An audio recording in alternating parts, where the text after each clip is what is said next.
బందా బహదూర్ అంటే ఆయన ఒక సిక్కుల్లో ఒక గొప్ప నాయకుడు, 10వ గురువైనటువంటి గురు గోవింద్ సింగ్ శిష్యుడు ఆయన్ని మొఘల్స్ చేతిలో బంధించి మొఘల్స్ ఆయన్ని బంధించిన తర్వాత ఆయన యొక్క చంటి పిల్లోడిని, పసి పిల్లవాడిని, అతి చిన్న బాలుడిని చంపి మొఘల్స్ ఆయన ముస్లిం మతంలోకి మారలేదని ఆ మెదడును తీసి బందా బహదూర్ గారి నోట్లో కుక్కడం జరిగింది.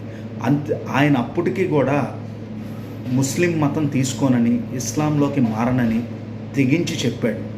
ఆయన ధైర్యంగా చెప్పిన తర్వాత కూడా వారు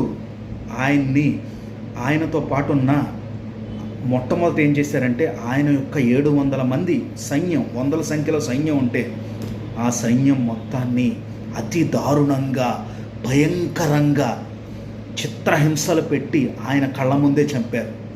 ఆ తరువాత ఆయన్ని కళ్ళల్లోకి ఒక కాల్చిన రాడ్లతోటి కళ్ళు తీసేసి ఆయన్ని చిత్రహింసలు పెట్టి అతి భయంకరంగా చంపారు. కేవలం మతం మారలేదని, ఆయన ఇస్లాంలోకి రాలేదని. ఇది ఎంత దారుణం అండి!